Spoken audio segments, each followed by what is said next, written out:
Supreme court में जो मरकजी हुकूमत की तरफ से जवाब वहां डाला गया, मैं उसको बड़े गौर से पढ़ रहा था और बड़ी बड़ी ऊंची ऊंची बातें हुई वहां पे। जिस तरह सुरेंद्र जी ने अपनी तकरीर में कहा, कई सारी ऐसी चीजों का जिक्र उसमें हुआ जिनका इस हुकूमत से कोई लेना देना ही नहीं। मैं हैरान हुआ जब मैंने उसमें ऐसे पावर प्रोजेक्ट्स के नाम सुने जिन पावर प्रोजेक्ट्स का संग बुनियाद मेरी हुकूमत में रखे गए थे, लेकिन उनको भी 370 और 35A के साथ जोड़ने का काम। टूरिज्म, जैसे 2019 से पहले कोई टूरिस्ट जम्मू कश्मीर आया ही नहीं। अमन, जैसे इससे पहले जम्मू कश्मीर में कभी कोई अमन था ही नहीं। अरे जहां पे आप दावा कर रहे हो वहां पे इस चीज का भी जवाब दो कि वो नए इलाके कैसे मिलिटेंसी के शिकार हुए। अब पुंछ में जिस तरह के हमले देखने को मिले, रजौरी में जिस तरह के हमले देखने को मिले, अरे उसका भी जिक्र करते आप।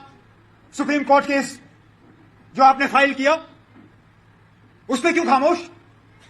जो लगातार एक के बाद एक पिछले 1-2 साल में माइनॉरिटीज को निशाना बनाया गया कश्मीर में, जो कई सालों से हमने नहीं देखा, उसका जिक्र क्यों नहीं किया आपने? उस पर खामोश क्यों? जिस G20 का आप थकते नहीं हो ढंडोरा पीटने में, उसके साथ ये भी कहते ना कि उस मीटिंग को वहां करने के लिए आपने श्रीनगर के लोगों को घर में कैद रखा। आपको बाकी मुल्क से पता नहीं कितने और हजार वहां पे फौज तैनात करनी पड़ी। एक एक जो बाहर से मेहमान आया उनको 2-2, 3-3 बुलेट प्रूफ गाड़ियां। अरे वो भी लिखते आप। फिर आप क्यों नहीं लिखते हो कि जब हमारे बेताज बादशाह इस रियासत के लेफ्टिनेंट गवर्नर साहब एक जगह से दूसरी जगह जाते हैं, 15 मिनट के लिए हमारा रास्ता बंद किया जाता है। मुझे याद है जब मैं घर से सेक्रेटेरिएट जाता था, ट्रैफिक लाइट के सामने मेरी गाड़ी रुकती थी, और ये श्रीनगर की बात, और फिर बत्ती चेंज हो जाती थी, मेरी गाड़ी निकल जाती थी। मेरे मिनिस्टर ट्रैफिक लाइट पर रुकते थे। यहां आज हाल यह है कि जब हमारे लेफ्टिनेंट गवर्नर साहब कहीं जाते हैं तो जितना वजीर आजम के लिए दिल्ली में रास्ता बंद होता है, उससे कई गुना ज्यादा श्रीनगर में हमारे लेफ्टिनेंट गवर्नर के लिए रास्ता बंद किया जाता है। मैंने खुद गिने गाड़ियां। नहीं, शेम नहीं ना, इनकी मजबूरी है। मजबूरी है क्योंकि हालात ठीक नहीं है, डरे हुए हैं। इसके बिना वो घर से निकलने के लिए तैयार नहीं। बदकिस्मती उनके मेरे घर के सामने से गुजरना पड़ता है। टू टू टू टू टू टू मैं साइलेंस सुनता हूं, कहता हूं देखता हूं कौन गुजर रहा है। यकीन माने पहले 4 मोटरसाइकिल एक के बाद एक, टू टू टू टू, तेरा रास्ता बंद करने का टाइम आ गया, बंद। उसके बाद जीपों में हाथ यूं यूं, टू टू टू टू, रुको। बेचारा जिसकी गाड़ी साइड पे पार्क हुआ हो उसको तो कहते हैं हटाओ गाड़ी यहां से, चलो यहां पार्किंग नहीं। जो स्कूल के बाहर अपने बच्चों को उठाने के लिए इंतजार कर रहे हैं, किसी की मां, किसी की बहन, किसी का ड्राइवर, कहते चलो हटो, ले जाओ गाड़ी। सारा रास्ता साफ करके उसके बाद फिर 4 गाड़ियां, फिर कहीं बीच में छुपाई हुई गाड़ी एक, जिसमें हमारे एलजी साहब फिर निकल जाते हैं। अब एक तरफ से तो आप सुप्रीम कोर्ट में कहते हो कि हालात बिल्कुल ठीक हैं। अगर हैं तो जो आपने श्रीनगर में ये साइकिल सजाए हुए हैं, जरा उन पे बैठ के सवारी करिए ना, उन पे बैठ के घूमिए।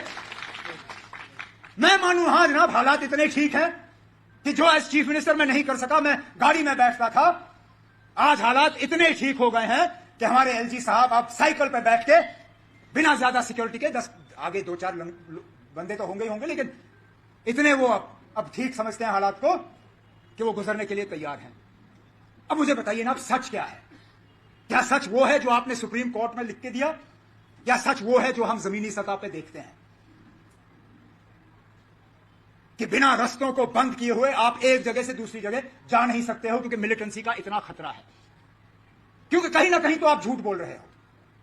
या तो ये रास्ता बंद करने का सिर्फ आपको शौक है, इसकी जरूरत नहीं है, लेकिन आपको शौक हो गया तो आप कर रहे हो, या हालात इतने खराब हैं कि ये रास्ता बंद करना आपकी मजबूरी है। अगर हालात इतने खराब हैं, यह आपकी मजबूरी है, फिर जो आपने सुप्रीम कोर्ट में बोला है वो झूठ है।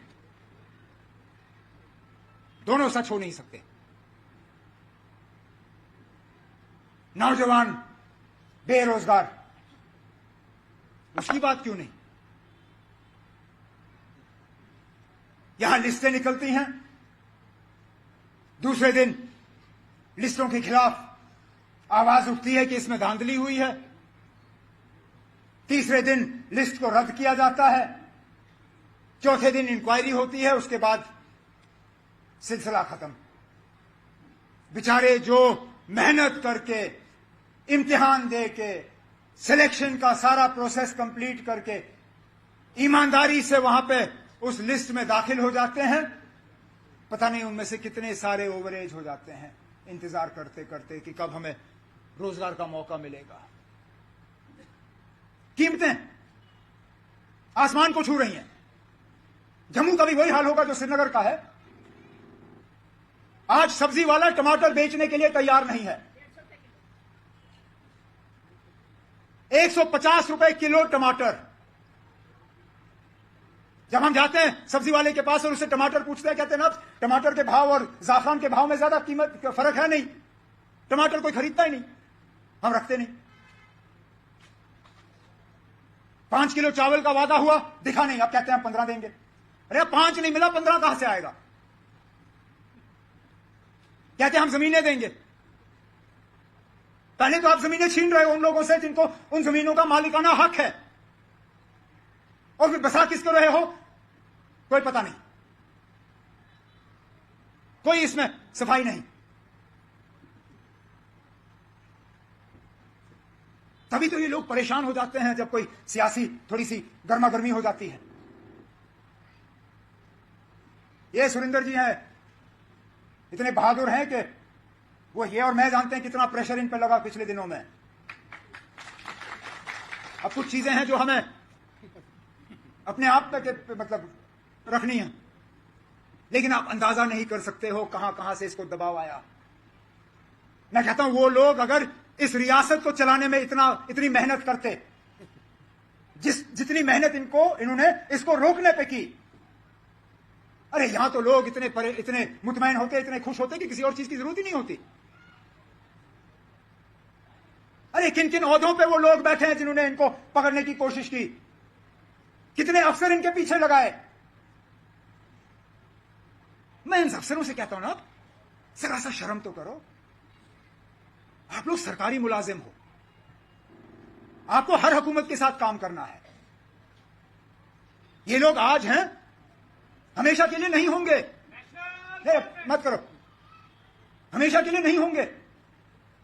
और मैं मानता अगर आपको अगले 6 महीने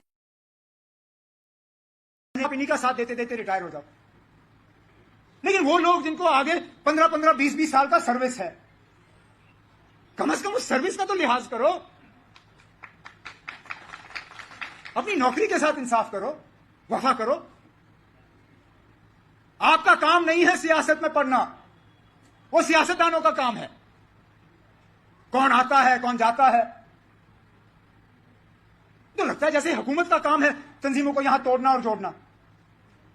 हमारे साथियों को यहां से लेने में भी इन्हीं लोगों का रोल, और जो हमें ज्वाइन करने की कोशिश उनको रोकने में भी इन्हीं लोगों का रोल। मैं क्या बताऊं, कश्मीर से एक सीनियर एक रीजनल पार्टी से ताल्लुक रखता है वहां कश्मीर में, जाना पहचाना, हमें ज्वाइन करने की उसने मन बना लिया था। चुपचाप मुझे मिला भी, डेट भी फिक्स हुआ, और फिर इंतजामिया पीछे पड़ गई। गलती वही की कि उसी वक्त मुझे उसको पकड़ना था, हार पहना के उसकी तस्वीर लेके पूरे बाजार में बेचना था मैंने। अब मैं भी बेवकूफ, बंदा सीख जाता है इसी तरह। मैंने कहा कोई बात नहीं ना, आप जाओ अपने वर्करों को तैयार कर लो, हम कर लेंगे फंक्शन 10-15 दिन के बाद। उन 10-15 दिनों में इतना प्रेशर। अच्छा, बीजेपी का वो है नहीं, लेकिन सबसे ज्यादा फोन अगर उसको आए तो बीजेपी वालों के आए।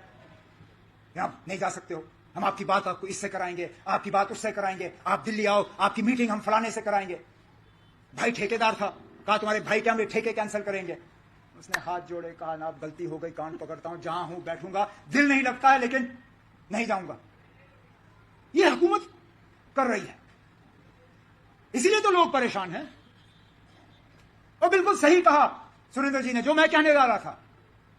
अगर सारा कुछ ठीक है, अगर हम लोग किसी काम के नहीं, हम नालायक हैं, अगर आप कहते हो हम चोर हैं, आप कहते हो हमने हुकूमत की किसी का भला नहीं किया, आप लोगों ने 3-4 सालों में तूफान किया यहां पे, तो इलेक्शन क्यों नहीं? अरे भाई इलेक्शन क्यों नहीं? सुप्रीम कोर्ट में यह भी समझाइए कि क्यों 5 साल हो गए जम्मू कश्मीर को गवर्नर रूल के अंदर। आखिरकार क्या मजबूरी है? एक तरफ से आप तब कहते हो कि सारा कुछ बड़ा अच्छा, दूसरी तरफ से आप बाहर के मुल्कों में जाके जमहूरियत का वहां डंडोरा पीटते हो। Hindustan democracy, India is the mother of democracy. तो वो डेमोक्रेसी यहां आते आते क्यों रुक जाती है? जिस तरह विकास गायब हो गया, हर थाने में अब विकास का एफआईआर कटना चाहिए कि भाई साहब विकास है तो गया कहां?